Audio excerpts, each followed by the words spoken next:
Rawlins. I'm running for District 5 City Council here in Galveston. Thank y'all for putting this together, and let's get started. Okay. Well, question number one. Would you be willing to pledge that you will not vote for any effort by City Council to increase net property taxes or service fees, permit fees, or any taxes, fees, or levies on the businesses and citizens of Galveston? Absolutely. Yes. Okay. Great. Question number two. What do you feel is the biggest opportunity for Galveston? Well, it's amongst us now. I see that we are loaded up every weekend. We have it all right here in our hands. We just have to figure out what we're going to do with it. I see that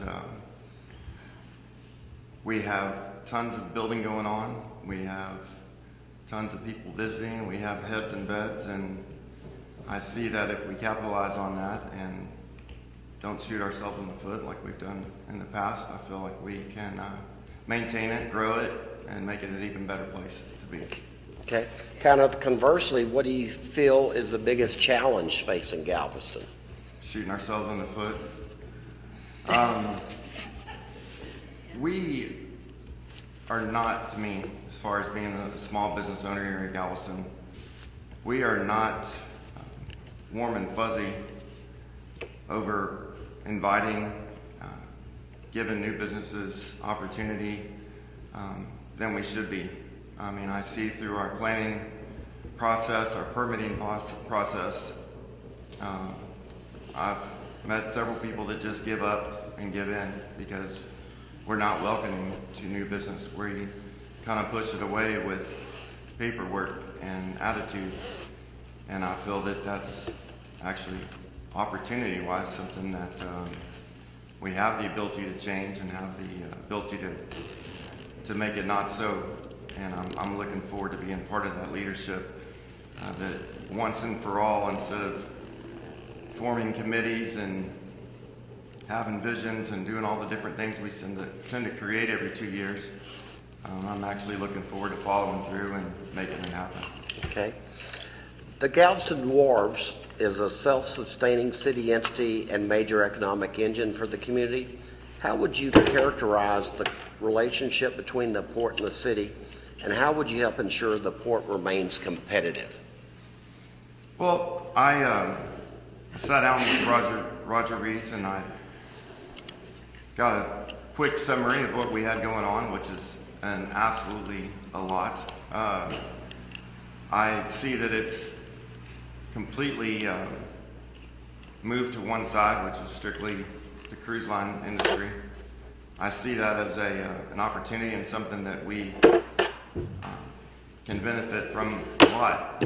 Having a business here on the Strand for many years, no longer have Bubba's on the Strand. It's since changed hands, but I saw many years of broken promises of all of these visitors and all these people coming here to the island to get on the cruise ships, but never seeing anything come from any of those people visiting to get on those cruise ships.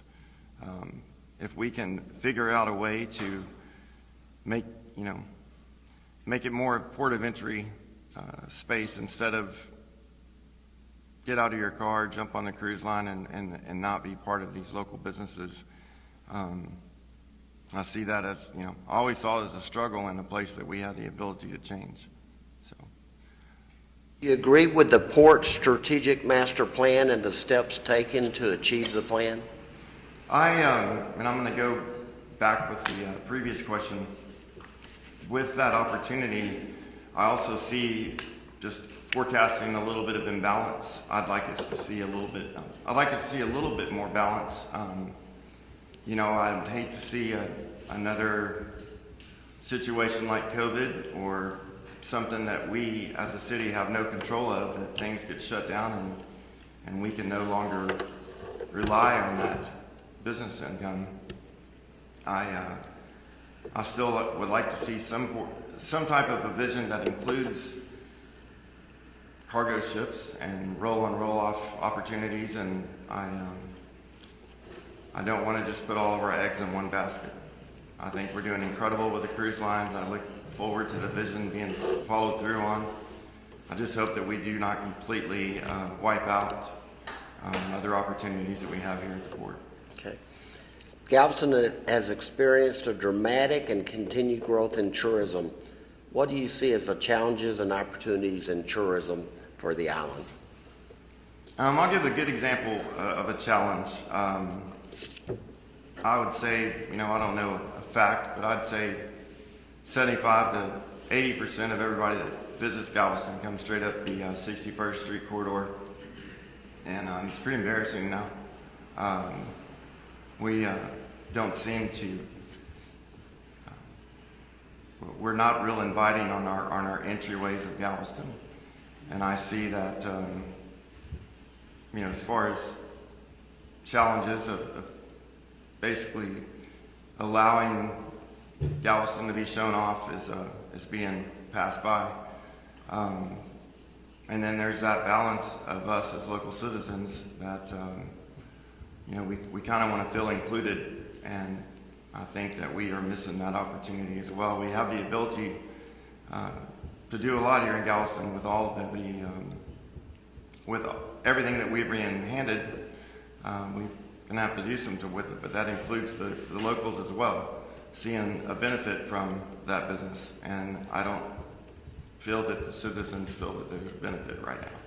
So creating a little bit more warmth and entry, telling tourists that we want them to be here by having a place that we're proud of to show off to them, and then also having a place that we blend well with the tourists and living here and keeping this island going. Okay. As a member of City Council, how would you improve the permitting process? Oh, God. I'd like to wipe it clean.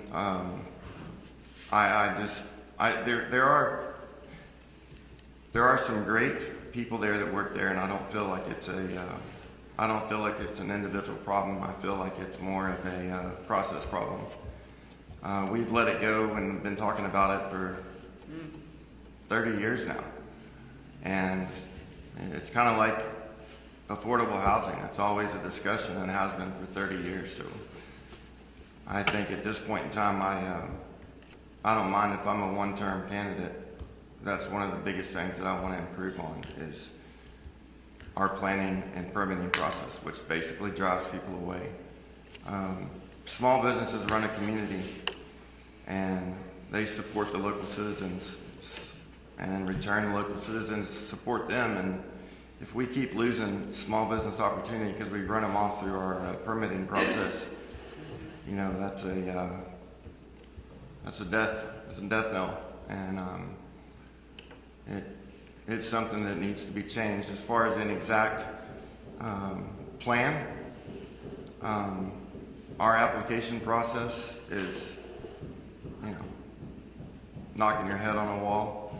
Our ability to define what we can do and where we can do it at with all of our different overlay zones is like pulling hair out. And so I hope to be part of leadership that actually streamlines that, allows people to know what our rules are, and if they follow them, they can open their doors. Okay. Tell us your thoughts on what has transpired between the City Council and the Park Board over the last 2 years. Do you feel the Park Board is a subsidiary of the City of Galveston, or is it a standalone entity that should maintain its independence?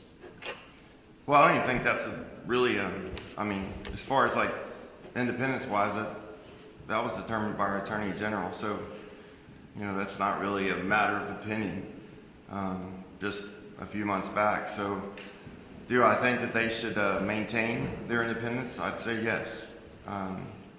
We as council members have the ability to assign members that make up that board. So, in essence, we're making our own bed, and I do feel that I do feel that they're just doing their job. It's kind of hard for us as a council to establish long-term commitments and relationships when our turnover is every 2 years. I see that as a big issue with that relationship. That park board member can stay there a while. City council turns over every 2 years, and so I see that as something that we can control through our charter, but it's hard to control what park board, since we created it, can do if it's already been determined that they are an individual group. Okay.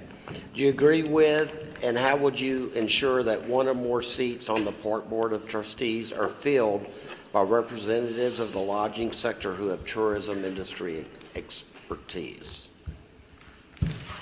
Well, being that their entire, major part of their budget is made up of those proprietors that put heads in beds and equal that 9% tax, I feel it's very important that members, or that somehow, I'm not sure if it's through charter or through the Parks Board, that's something I'll have to learn, but through that assignment, I think it should be determined that people that are developing that income should also represent how it's spent. Okay. What are your thoughts on the current 15% hotel occupancy tax imposed on lodging guests? Are you in favor of maintaining the current assessment or increasing the rate? If so, why? I am encouraged to maintain the current assessment. I mean, there's not much we can do to roll back, but I definitely don't think we should increase it.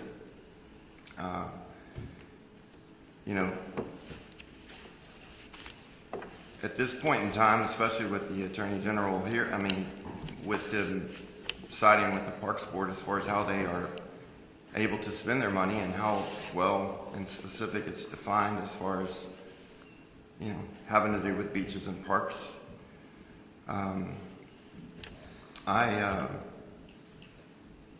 don't really see that we can make any changes, and I definitely don't see that we should increase the tax if we're having so much conflict and controversy with what we have at the moment. So. Okay. As a member of City Council, how would you collaborate with the Chamber of Commerce to support and promote local businesses? Well, I have represented small businesses here on the island for over 23 years. I've seen and experienced the struggles, and the one voice I could rely on, support that I could rely on, is Chamber of Commerce. If there's ever been something that I haven't been able to overcome as a small business owner that I have brought to the attention of the Chamber, which has not been a lot, but the times that I have, I can always rely and rely on their support. I can basically always rely that they have my back, and I plan on that continuing. Okay. How does the City Council involve the Chamber of Commerce in the planning and implementation of economic development initiatives and new business opportunities? Vic, will you repeat that? Yeah. How does the City Council involve the Chamber of Commerce in the planning and implementation of economic development initiatives and new business opportunities? Basically the Chamber, for the most part, is that welcoming door to new businesses coming here to Galveston. New businesses should rely on the Chamber of Commerce to kind of give them the road to hoe. It drives me crazy that there's such sometimes disconnect between the Chamber of Commerce and our leadership when the Chamber of Commerce is directly involved in bringing new business to Galveston. And therefore, I think the leadership that is brought into the city of Galveston should be basically Chamber members. They should want small business to be represented, not only existing but new small business to be represented. And I think that relationship with the Chamber is the answer to doing so. Okay. The last question, and then you'll have a 2-minute closing, is name the top things you have done or plan to do for your constituents. Top things I've done and plan to do. Top things I've done is, I would say in summary, is just being involved. I have not served as a council member. I have run several campaigns to become one. I feel that through all the different volunteer organizations and participating voluntarily throughout my entire life here in Galveston is a big part of how I return, basically return what I have been given in my life back to the community. I plan on representing my constituents by basically fighting. When there are things that are brought up that need attention and that deserve a platform, I'm not going to be that person that just conforms to the majority. I did so while serving 9.5 years on the school board. I was a guy that represented the janitors and the teachers and gave them a voice, and I plan on doing the same thing as a city council member. I plan on giving my constituents a voice, and that's the one thing that I can offer and guarantee. Okay. And now 2 minutes to close. Why you're the best candidate for the position? So my history dates back to the late 1870s here in Galveston, and I think that's very important to have a running timeline of seeing Galveston change, evolve, go backwards at times, and re-evolve. I have 3 kids that I've raised here in Galveston, all products of our local school, public school. They all plan on coming back and making a living here. And I plan on being the father that works his tail off to basically allow them that opportunity. And so far, I've got 2 of the 3 doing so. And I think just that drive and that fire and that fight of wanting to make this a better place, not only for my kids, but my whole community, is the reason, with a lot of track record to go behind it, of how I lead, is the reason I'm the #1 candidate for District 5.